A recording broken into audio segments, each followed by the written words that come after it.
Karpoori Thakur, former Bihar Chief Minister, has been awarded the Bharat Ratna posthumously. His legacy is also very closely linked to the elections in India. And this highest civil honors timing is being seen as crucial in the context of the upcoming 2024 parliamentary elections, with every political party staking claim and counter to what many have claimed as an appropriation of the legacy of Karpoori Thakur. The Karpoori Thakur formula, a term which most in this generation may be unfamiliar with, at least till recently, provided 26% reservation, of which OBCs got a 12% share. The economically backward classes among the OBCs got 8%, women got 3%, and the poor from the upper caste got 3%. His Karpoori Thakur formula, which in simple terms is layers of reservation within layers, or as it's called, the layered reservation system, faced opposition, but contributed significantly to Bihar's social and political landscape, a state that has 40 seats up for grabs for the Lok Sabha elections this time. Of course, Karpoori Thakur's legacy is beyond all this as well, and much more, quite frankly. But sticking to just this, let's shift gear to what the opposition has been attempting. Pushing for caste survey, or a caste head count, as it is being termed in some cases. Opposition-ruled Odisha, Maharashtra, Assam, Karnataka, Jharkhand, Andhra are at some stage of pushing through this caste survey. How are the two linked? And why is this important for the political landscape in 2024? We're going to try and understand this with our panel of experts. Dharinder Tayal, the BJP leader, Ghanshyam Tiwari, national spokesperson for the Samajwadi Party, Professor Sanjay Kumar, co-director, Lokniti and Research Program, CSDS, and Santosh Singh, senior assistant editor, The Indian Express. Thank you very much, all four of you, for joining us. Well, even before we dig deeper, my first question is to my BJP and SP panelists. No disputing the Bharat Ratna is truly well-deserved. But what are your responses to the attempts of what are being claimed as appropriating the legacy of Karpoori Thakur ahead of the big polls? To you, Mr. Dharinder Tayal, first. So I think I don't know why everybody has to look at things from a political prism all the time. That is not always true. The BJP has, there is a political legacy and there is a legacy to the country. And BJP has gone all out to recognize that. And the good part, I would say, on one side, the good part is that across the entire political spectrum, everybody has welcomed the award. In fact, Narendra Modi ji has tweeted where he has said, we are honored by conferring this award on him. So such is the stature of Karpoori Thakur ji. So, but to try and read whether there is an ulterior motive and what is happening, I think is probably being unfair, where the BJP has gone out and the Narendra Modi government has gone out and done something very nice, and which on one side you're acknowledging, but on the other side you're trying to, seeing if there is an ulterior motive. Well, there isn't any. I don't know whether ulterior motive really would be the right point. So we're really talking about political motives at this time. Ghanshyam Tiwari, do you want to respond to what you just heard right now? Well, good evening, Sneha, to you, my fellow co-panelists and the viewers. Three things are important in this context. Definitely, it is an award that will elate everyone who has believed in social justice and who wants to recognize the contribution and the honesty as well as thought leadership of Karpoori Thakur ji with respect to Bihar and with respect to social justice politics in India. And to that extent, this decision by the government is a welcome decision, and every political party across the political spectrum has welcomed it. But second, when you look at BJP's attempts in future, especially in Bihar, to politicize it and get political votes out of it, the moment they do that, they will face a history where Karpoori government was defeated in the well of the house. He lost the government because of BJP when he introduced the Karpoori formula. That BJP fundamentally is seen as the party of upper caste in Bihar. They oppose the caste census. They also oppose the special category status, though that doesn't have anything to do with the caste census and upper caste. But their top leadership communicates the ethos spirit of a caste system dominated by the upper caste. So that's the second part. They will not politically benefit from it. And third is that yes, they can joy on the news that Nitish Kumar ji has welcomed it, and rumors could come in that this is a sign for him to come closer to BJP. But none of that is happening except some news cycles getting created. So the reality is that this is a recognition of the idea of caste census, and the recognition of Karpoori Thakur ji will further strengthen the mission behind caste census, that opportunities have to be proportionally distributed depending on who stands where in terms of the stage of progress. Okay, but it's interesting that it's not just between the BJP and the opposition parties. In fact, the kind of claims that further started emerging, welcoming, of course, the move for the Bharat Ratna, also saw a kind of competition between the RJD, for that matter, and the JDS. That also was very interesting play out. But let me just get in Professor Sanjay Kumar at this point.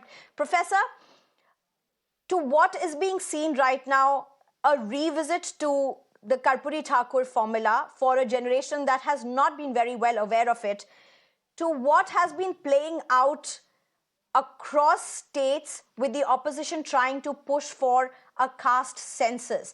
Now, is this nothing but extending Karpoori formula beyond Bihar, or an attempt really at that? Sneha, I couldn't get the question. What is the question? What? Can you repeat the question? Professor Sanjay Kumar, this entire caste census or the caste survey as is being seen by the opposition, isn't that just about extending the Karpoori formula beyond Bihar and trying to see the dividends that would then be as a vote share within these states? Is it now what otherwise was a Karpoori formula very restricted to Bihar, spoken about within Bihar, the 40 seats that are in claim, of course, all of this hugely important Bihar. But with what's happening or the attempts being made by the opposition really is now taking all of this quite far beyond Bihar, even though we are in 2024. I'm not sure whether when the opposition parties, and it was being played on the screen, that there are a large number of state and large number of chief minister who are all in favor of a caste census.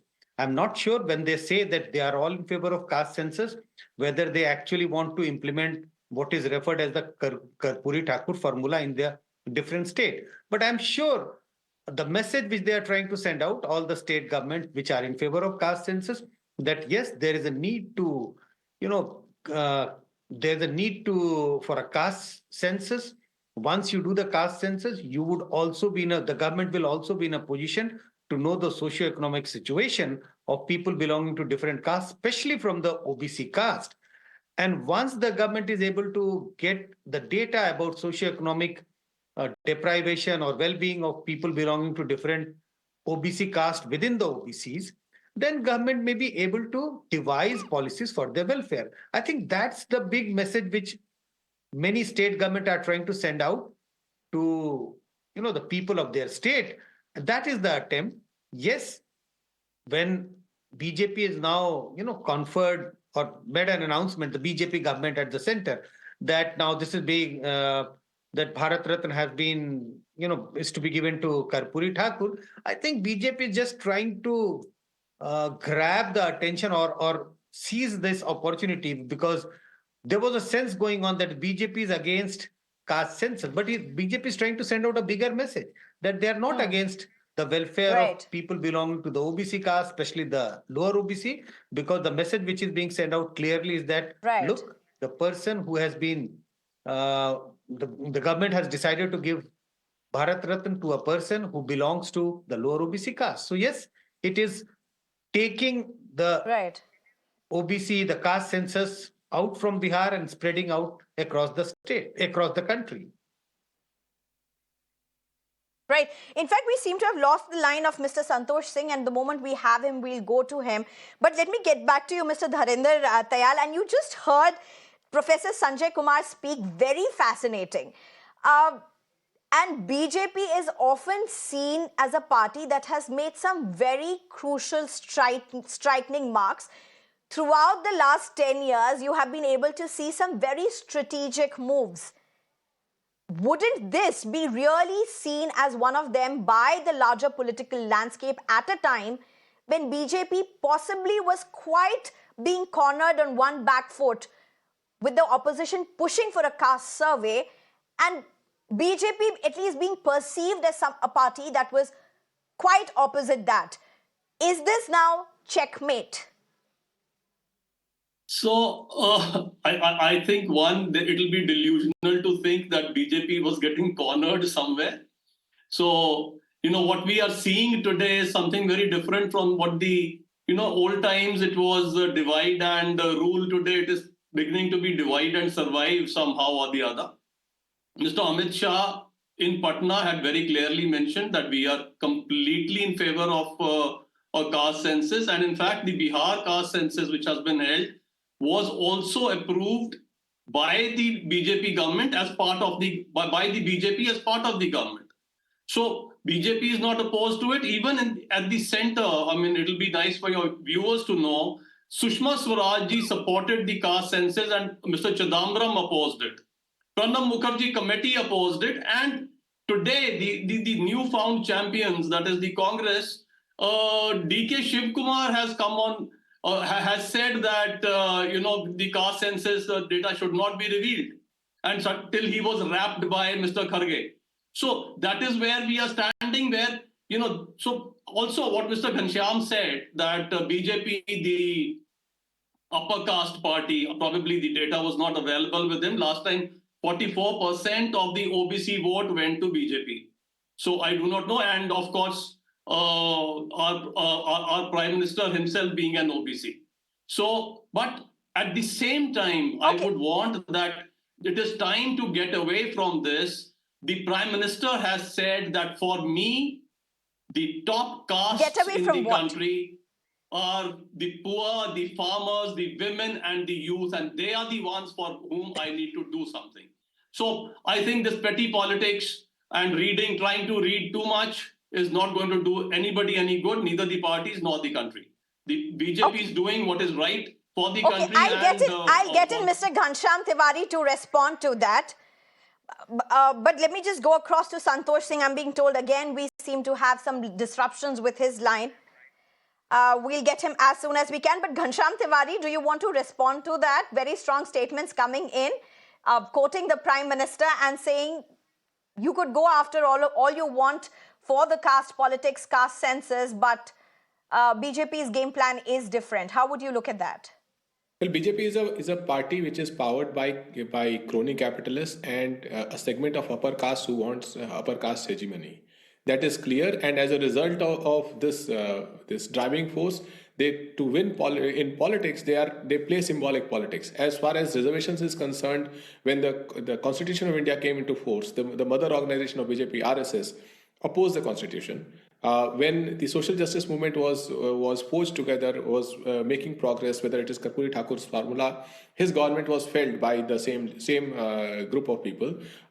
When VP Singh brought the Mandal Commission, accepted the report, right? Again, the Kamandal Yatra of Advani ji came, and George Fernandez went on record to say that Yatra was launched because there was no other way to fight back against this reservation that social justice movement was bringing. Now, the question is, why does BJP oppose this kind of distribution among people and support symbolic measures? Ghanshyam Tiwari, I have to counter that and I have to get back to you. But before we lose the line with Mr. Santosh Singh again, I just have to get him to answer this question. Now, Mr. Santosh Singh, one of the things that is often spoken about BJP is it is looking at consolidating the Hindu vote. Is this caste census opposition's counter to what is that seen as that Hindutva prison or the consolidation attempt, consolidating the Hindu vote? Or is it really an extension of what once was seen as the minority politics? First, I want to correct your figure. It is 12% for ABC, not the vice versa. 8% for OBC, 12% to start with. And now on to your question.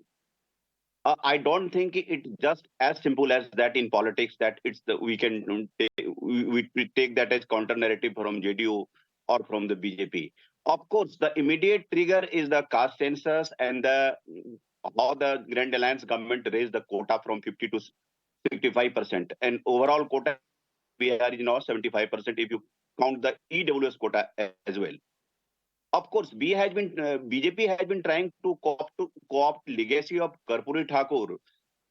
I think since 2000. I think it was in 1998 first. Two BJP leaders, Sushil Kumar Modi and Kishore Yadav, had approached Kailaspati Misra, their senior leader in BJP then.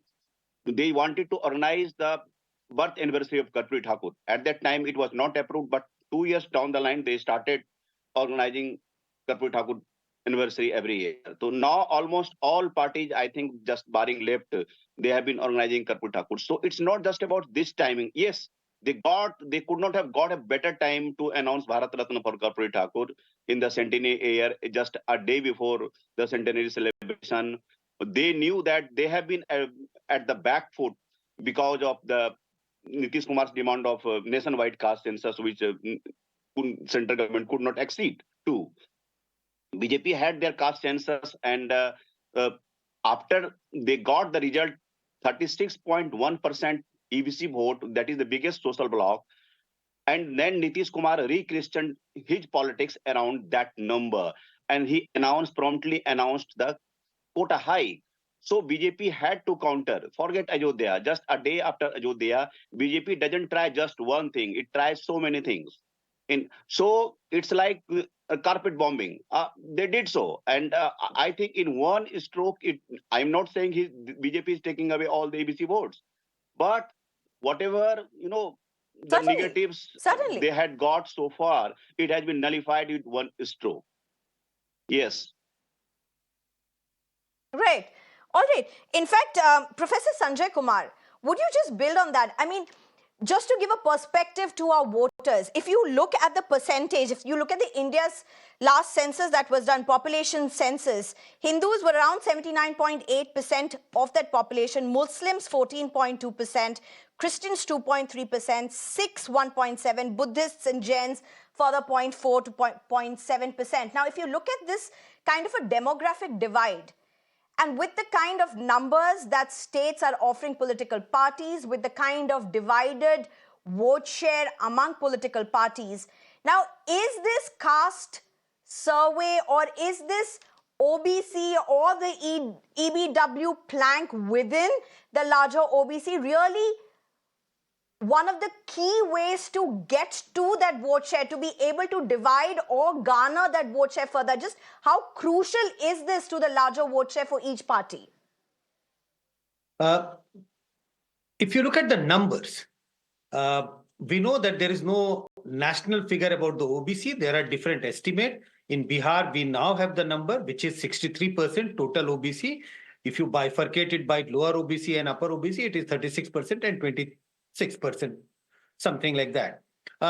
Nationally, but the estimate is that we can safely assume that OBCs are roughly in the range of 42 to 47% across all the states. There would be differences in terms of different states. So if you look at the number, it is important for any political party, or if any political party is able to mobilize the votes of the OBC, that this mobilization gives them a huge advantage, because OBC constitutes roughly about 50% of the total votes. That is why I think all political parties are trying to send out a message. And also remember, if you look at the upper caste are already tilted in favor of BJP. Whatever Congress may do, whatever regional parties may try, but upper caste vote is standing solidly behind BJP, and BJP also doesn't need to do much in order to mobilize the upper caste vote. So now all the political parties are trying to mobilize the numerically large OBC vote, and that is why that makes OBC such an important element or factor in Indian politics. Right. Dharinder Tayal, I mean, you made this claim about how you are going to go beyond caste, and it's very difficult to kind of even imagine that in today's scenario in Indian politics for that matter. But, I'm not making parallels here, but let's just look at what's happening in Maharashtra for that matter. The entire battle that's being played out right now for the Maratha quota. The government in Maharashtra seems on extremely thin ice, even as we speak. And if we can get those visuals up, there's a huge crowd that's gathering together in Pune, massive sea of supports. Would this be a challenge for the BJP? The caste play out at very different dynamics, and it's not just about the OBC. It's just the caste play out in very different dynamics, and that's also keeping the BJP extremely on tenterhooks, perhaps even in Maharashtra. No, I think we completely seem to be talking about two different politics. Now, here is one brand of politics which is talking what it has been talking since 1947, the caste, the subcaste, the sub-subcastes, and God knows what. And here is a person, the Prime Minister of the country, who is saying, for me, the entire country is one, and this is my caste. I mean, to repeat, I've already said my caste are the youth, the women, and so on. So here, what we're talking about when electricity. Now, understand that for me, for some people, it may be the caste, but if I am one person, as an individual, to me, electricity in my house, gas in my house, or a roof over my head is more important to me.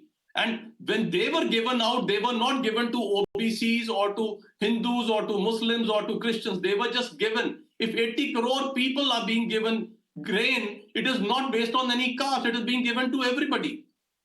Talk to those women. When you say women caste, talk to the women, who have got toilets in their houses today. So here is the Prime Minister, here is a party that is looking way beyond that.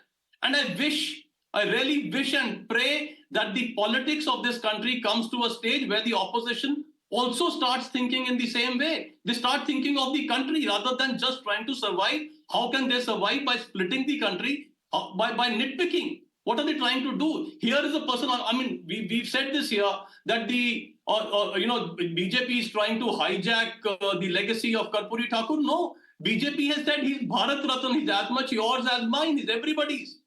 Take him away. He's also ours. He's Bharat Ratna. So I really don't understand what's being talked about. I think the opposition has to Tiwari, do you want to respond to that? Ghanshyam Tiwari, the BJP here saying it is the opposition that is saddling itself on caste play, on the caste survey, on the caste complexities. It is not the BJP. It is the opposition that's hooked onto it. Well, absolutely. We take that charge as a badge of honor, that we believe that there is more that governments must do to correct the hundreds and thousands of years of injustice meted to various castes through the caste system, whether it is for the backward caste, for the Dalits, for the EBCs. It is not by design that or by accident that people face multi-generational poverty. Caste plays a key role in why people face multi-generational poverty. The entire social justice movement is about empowering those who have been disadvantaged by the caste system. If you look at the 80 crore people who are benefiting from the food security, how many of those are Dalits? Why do they not have landed assets? Who will ask these questions? How will that survey be conducted? It is all nice to say that yes, Mr. Modi is working for everybody. They have given 48 crore mudra loans. If that would mean that on an average every family has gotten 2 mudra loans. Ask your voters, have they gotten 2 mudra loans? So the ghotala of BJP is in promising one thing and delivering another. Why? This caste surveys. They promised 15 lakh to every individual. Caste surveys are not new. Please finish. What did they offer? They offered a right of around 15 lakh crores to industrialists. So for BJP, they say one thing and do another. It's a nexus between people who believe in caste hegemony and people who are crony capitalists, and they will take symbolic measures to make others feel that they are included in this so-called progressive view of India. But the reality is Okay, that I just have to inequality is ask you this rising. question. The This backwards and Dalits are falling caste behind. survey is really not a new concept, whether you call it survey or census for that matter. India has precedents of such being happening, whether it be during Morarji government, whether it be during UPA 2 commissioning the first caste census. Manmohan government did not release that data. Karnataka kept it, kind of in wraps for a very long time. The results were not released. So if these caste census are so important to understand which are the weakest sections, why not release the data when you had the data? I mean, the Absolutely. opposition also has that to answer. Yes, that's a fair criticism. But then in 2018, Rajnath Singh said that this government wants to do caste census. It goes back to whether it is with caste census or women reservation bill. This government says one thing and does another. For example, they push the women reservation bill, you what didn't answer the question, belongs to sir. women today, to 10 years later. Similarly, in parliament, they say that they believe in caste census. In Bihar, they say we are supporting the caste survey, but they would not allow it to happen because, again, they want the upper caste hegemony. They want the crony capitalist hegemony. Why did the earlier governments not release them? I mean, what the opposition parties seem to be uniting today under an India bloc, many of them had initiated surveys at the center and at the states. Why were the data not released when they really had it? I mean, it's a different story what BJP is doing now and what you're alleging. Should that mistake be used as a way to disadvantage people who are already disadvantaged? No, this government said that they will do it. Right, so that is the right of the people. Once government elected by people is saying that they will do it. Why is Amit Shah ji speaking in 2 languages? In Bihar, he says that they want to do it. Who is stopping them from doing it? So I repeat, a party that builds its agenda on lies to the common people and benefits a select few will never take measures that benefit everyone. Okay, just my last 2 questions, Santosh Singh, if you could just come in. And I had asked this question to Dharinder Tayal also. But really the caste complexities are not just within one religion. If you look at the way it just pans out, there are so many layers to this. If you look at it, if you just look at the case study of what was happening in Bihar, it was not just the Hindus who seem to have benefited with this formula. It was also others from other religions as well, Muslims who seem to have be brought in within this fold. If you look at what's happening in Maharashtra right now, it may not strictly be within this OBC playbook, but again has very strong caste dynamics. So this whole 2024 game plan, is it now, for a large part, elections used to be focused on minority plank. Is it now returning to what at one era used to be the caste plank? Is it a baseless question to ask? What is the import of it all? We are living in age of competitive populism. Ghanshyam ji was talking about it. He just referred to it. I'm just limiting my conversation to the Bihar context only. Nitish Kumar government announced 2 lakh each to 94 lakh families for 5 years. Can anybody tell me where would he get the budget from? We have loan of 2.9 lakh crore. We have annual budget of 2.7 lakh crore. Can anybody calculate? That's the number is huge, and then he will give another 1.2 lakh to some 60,000 families, and now plus there are appointments. So the import, why the government was in a hurry? Government had to announce populist tolls. They just now they have laghu. They are just camouflaging it with some scheme that one member of family will do something and he would be given that money. But the first announcement was giving 2 lakh outright, 2 lakh of family. It is just in the election year you announce it. It is my doles versus your doles. It is as simple as that. The government just, the Prime Minister announced the extension of ration scheme, and in Bihar, and I think in some other state there could be another schemes. It is sheer populism. People are just, it's not about empowering. It is okay, government is also giving jobs, that's very fair, that's a good thing to do, but just giving 2 lakh, giving this, giving free uniform, school takes, so many things. I'm not saying that it's in welfare state you don't give that, but it's a pure allurement. I think I don't know how it works out and where would the government would get the funds from. Right, Sanjay Kumar, if you would want to come in and add to this, the playbook seems not new. It's something that has been drawing in from this caste hegemony, from caste politics for a very distinct decade, more than that for that matter. The playbook is not new, the script is not new, but the dynamics seem to be very strongly changing, with narratives being spinned around, whether it be from the opposition or the ruling, or at least how it's being attributed. Is there any change when it comes to the numbers that are really being looked at, to the penetration of caste politics and its growing relevance for 2024? Is it now already a competition setting in? Question to whom? So, Professor Sanjay. Okay. No, Sneha, you're right. When we talk about Indian politics, and whether we talk about UP, Bihar, or Karnataka, Kerala, while there is a misconception that when we talk about caste politics, it is only about Bihar or UP. But if you move state by state, you will see this fact as an important factor in the elections in different states. And I would again reiterate that this has been an important factor in the elections held in the early days. It still remains an important factor for today. I think the only thing which has changed, if you look at the early election, it was all about how you mobilize the upper caste, because the dominance of the upper caste. Now things have changed. There was a time when parties were talking about how to mobilize the Dalits, the Adivasis. This is the time, this is the era when every political party is talking about how to mobilize the OBCs. More than that, the latest phase of politics in India is talking about, all political parties are talking about how to mobilize the EBC vote. So caste has remained at the core of Indian politics in the past. It remains in the core of politics even today. And I'm sure 2024 election, this is going to be echoed. This, like the issue of caste would echo even in 2024 Lok Sabha elections when parties go out to campaign. Right. Thank you very much, all four of you, for joining us. There's just one thing perhaps that needs to be said.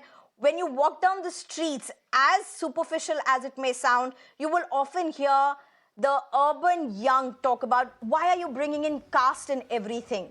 The truth remains how everything is playing out, including what's happening currently in 2024. That just about gives you a snippet of how ingrained it is in the politics and elections and the heart of India. Thank you very much for joining us on this debate.